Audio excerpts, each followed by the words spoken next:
Hey everybody, BobbySapphire here from the Hyperloops.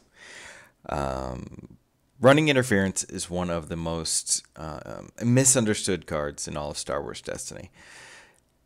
I think that we can get to the root of this problem.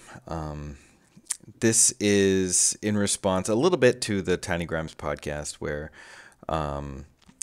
he and John Bruno talked about some of the confusion around the card, specifically at the Las Vegas regional, in which case running interference was ruled wrong in multiple ways.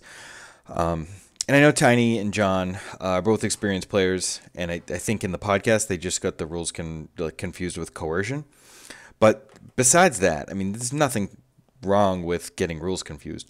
But so many times in the Artificery and KOR Discord rules channels, questions revolve around RI. In the Facebook groups, questions revolve around RI. And I feel like we can get them all out of the way today in a short video. Hopefully super short.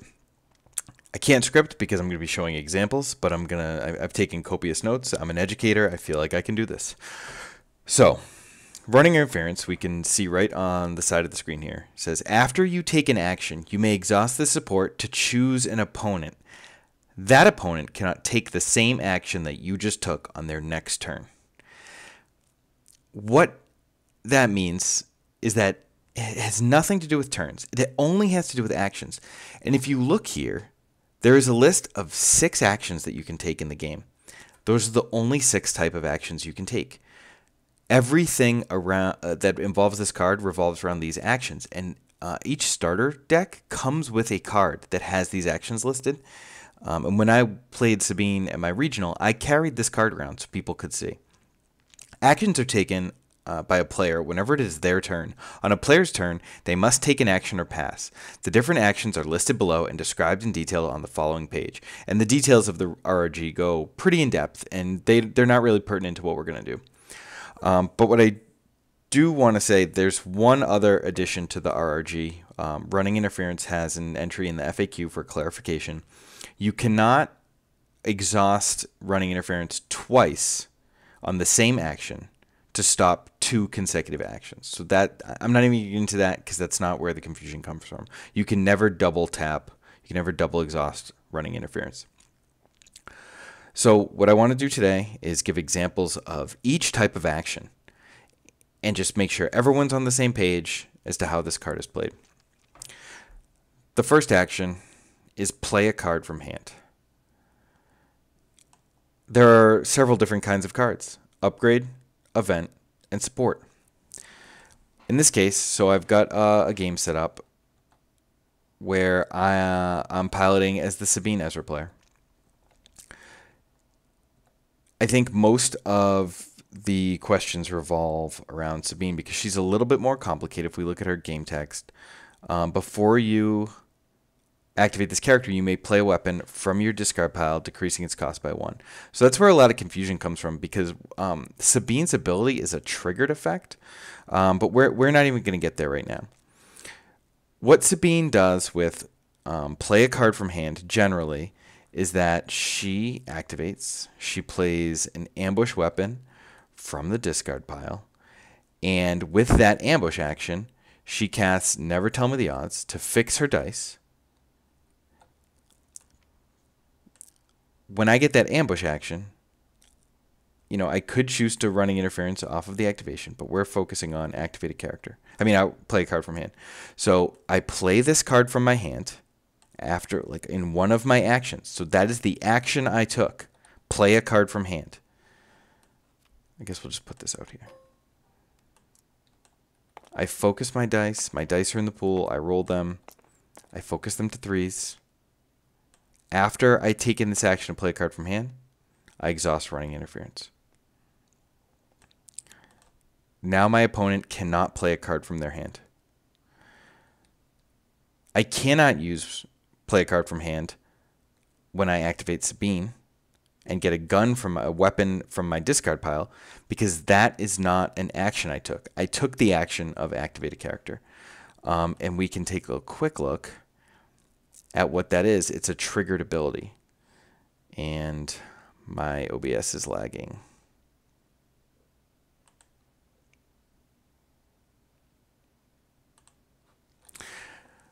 Triggered ability. A triggered ability has a trigger condition and an effect. When a triggered ability meets its trigger condition, the ability resolves. In this case, the ability is play a weapon from my discard pile. So that's playing a card. Just playing a card. That is what I did. I played a card from my hand. It was never tell me the odds. I think that's the most simple one. If I play never tell me the odds and exhaust running interference like I did, they can't play any type of card. They can't play a support. They can't play an event. They can't play an upgrade like Force Illusion to block it. They are locked out of playing a card. So the next action, as we can see in the top right, activate a character or support. This is where the Sabine trickiness comes in. I want to activate Sabine. So I take my action. It's my turn. I take my action. I'm going to activate Sabine Wren. I activate her. I pull a weapon back from the discard pile. I roll her out. One of the things you have to take into consideration is this is an after effect, after you take an action. So the full action is activating my character. So I roll, and then I can see what I roll. I can exhaust running interference and say you cannot activate a character. Now my opponent cannot activate Poe or Hondo. And one of the purposes of this video is to show workarounds for each one and where the confusion might lie. So in this situation, my opponent can't activate Poe or Hondo. However, my opponent has hit and run in his hand. This says activate one of your characters. However, the action being taken, if my opponent cast or just played hit and run, is not activate a character. It would be playing a card. And since I didn't play a card and didn't exhaust running interference after playing a card, my opponent can play a card, in which case he plays hit and run, he activates his Poe, and rolls out his Poe. He has an ambush action, and he can do whatever he wants with it except activate C-3PO or Hondo, because he is not allowed to activate a character or support, as seen in the top right corner. Another card that gets around this is Partnership. Partnership says activate one of your characters and one of your supports, then you may spend one resource to take an additional action. So I like this one because it gets around, like it plays both, it lets you activate a character and support, but again, the action my opponent is taking is playing a card. So he rolls these, and then he can spend one resource to take an additional action, and he can take any action except activate Hondo or another support. Because this says the opponent cannot take the same action you just took on their next turn, and your turn consists of all the actions you have to take. Ambush actions, extra actions, that's all your turn until you're finished with your actions, and then the priority is passed to you, back to the first player. So both Partnership and All In are both ways for opponent to activate their character by playing a card by taking the playing a card from hand action. So that's an important distinction to make. Okay. Hopefully no questions. Hopefully we're doing well. We're cruising right along. Next one is Resolve Dice. So we're in the same situation. We activate our Sabine. We roll. Let's say we roll a 2 and a 3.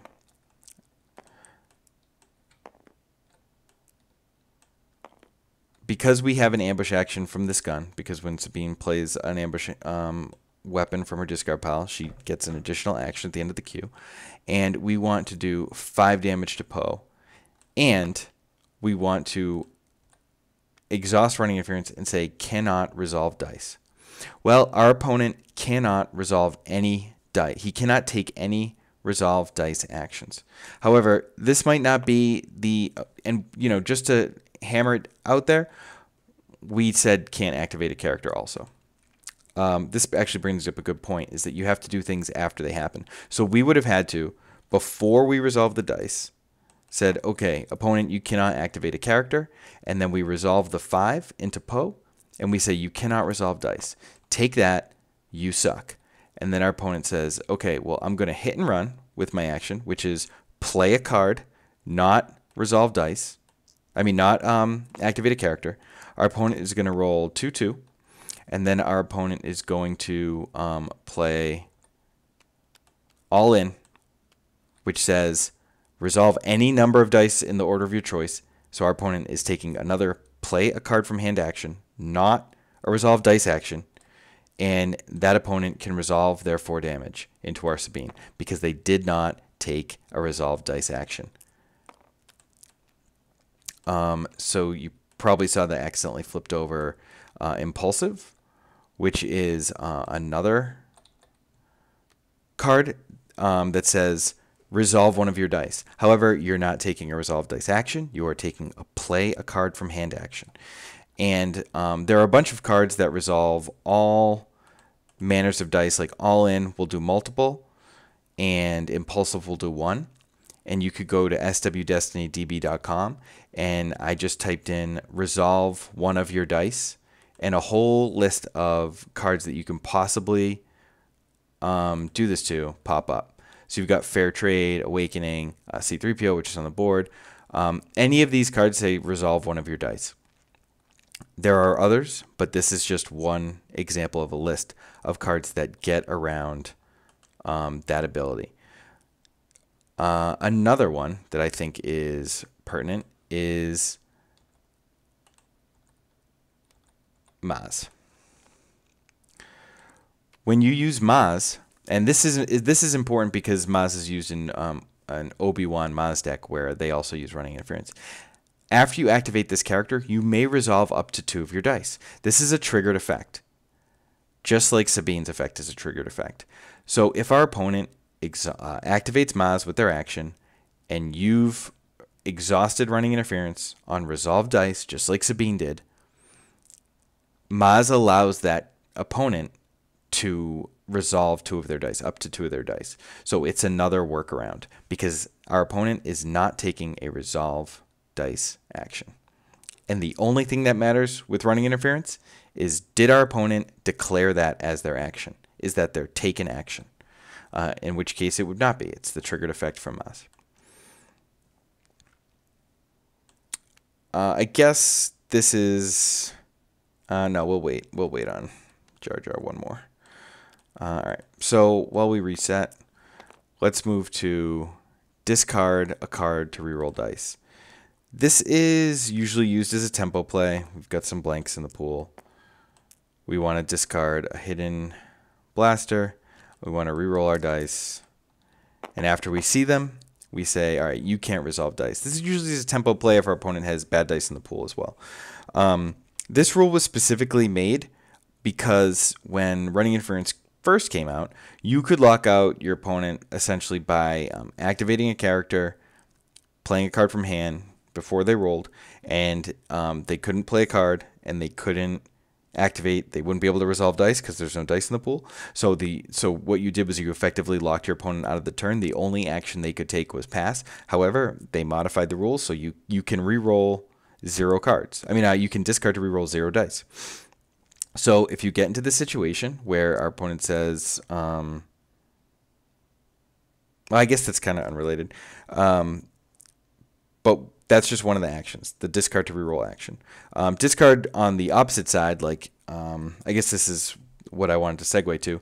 If we did say you can't activate a character, you can't play a card, we did like a truce or something, but our 2 declared things with running interference are activate a character, cannot play a card. What our opponent can do, because they wouldn't have any other actions to otherwise play, is that they can discard a card from their hand to reroll 0 dice. That is an acceptable play. Something to think about is if you have dice in the pool, we'll just say that everything else is done, and our opponent has no cards left in hand. All their hand has been used or discarded, and we resolve a die and say you can't resolve dice. Well, our opponent doesn't have any actions to take. They can't resolve their dice. They're out of cards, and all their cards on table are exhausted. So then our opponent would be locked out. It's all about, and again, it's just all about the action you take. I said I discarded to reroll. You cannot discard to reroll. That's a pretty self-explanatory one. It's used seldomly, or seldom, sorry, seldomly is not a word, but it does come up, and again, it's a tempo play. So use a card action is the next one, including a power action. And I have my trusty X8 here. Because one thing that people you don't see too often, it's kind of like, it's, you know, a decent play with Sabine, is you activate Sabine, you say, all right, you can't activate, you roll your dice, and then you use the card action, spend 1 resource to turn this die to any side. And then you can exhaust running interference, and they cannot take any card action. So, like if C-3PO was in the pool, you wouldn't be able to action remove this die to resolve one of your dice as if it were showing a different symbol. If our opponent had a suppression field or an honor guard, which say action, exhaust, or discard the support to remove a die, they cannot. They're locked out of that. If our opponent had a Maul Saber, they couldn't use that action. It shuts off. It does not allow you to take an action. So the only thing I want to talk about here is Jar Jar. Jar Jar says that any player may take an action to force you to activate this character. This is not an activate a character or support action right now. It is being ruled based on emails from Jeremy that this is a card action. So there's not a lot of Jar Jar out there, but it is important to note that may take an action to force you to activate the character. You're not activating a character, you're forcing your opponent to. So that's the card action, forcing the opponent to activate their character. So that's the only thing to kind of keep in mind for use a card action. The ultimate one, the final one, is claim the battlefield.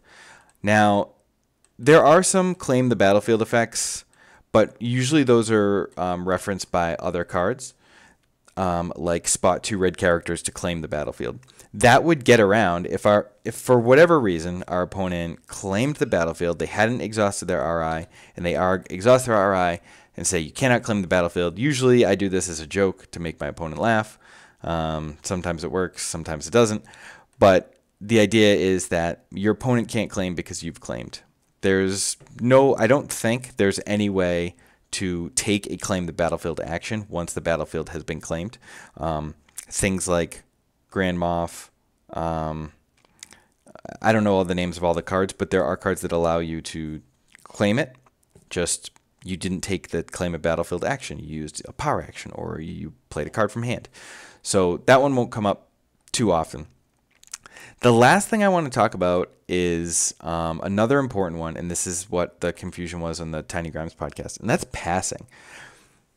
The way it was ruled in Vegas and discussed on that podcast is that if our opponent locks us out, I guess I can scoot this over. If our opponent activates,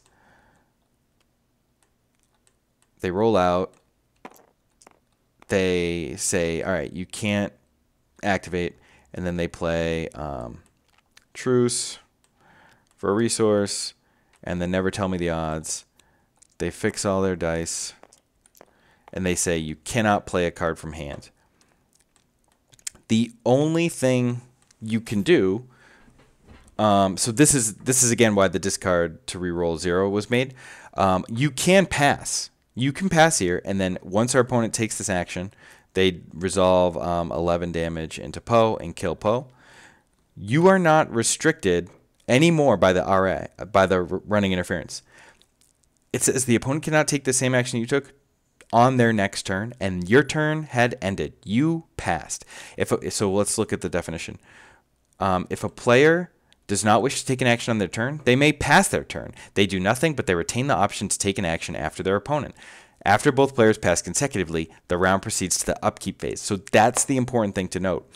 If at any time against, and this is more strategy, but if at any time you pass against a running interference, if your opponent passes 2, that's it, the round ends. And that's one of the ways Sabine sneakily gets ahead. If, say, she said,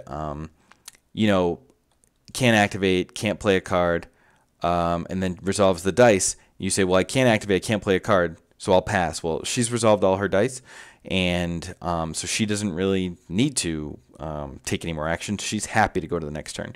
So as a rule of thumb, unless your opponent has done almost nothing, like resolved 0 damage, you never really want to pass against a running interference.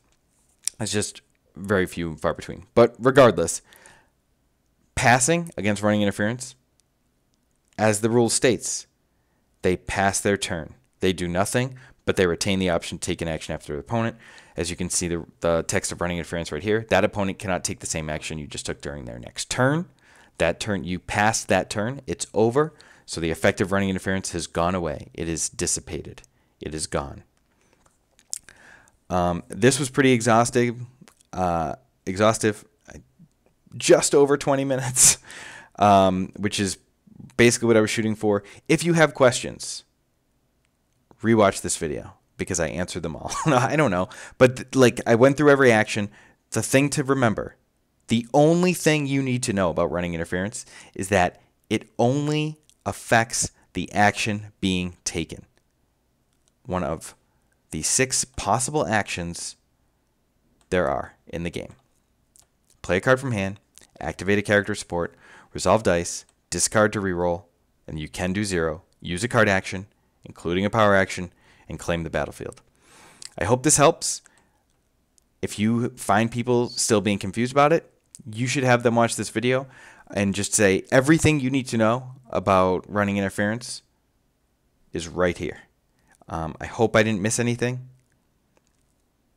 Double check my notes. I don't think I did. So good luck, and hopefully this doesn't get errated tomorrow and it's still relevant. So good night. BobbySapphire at the Hyperloops. Thanks a lot. Bye.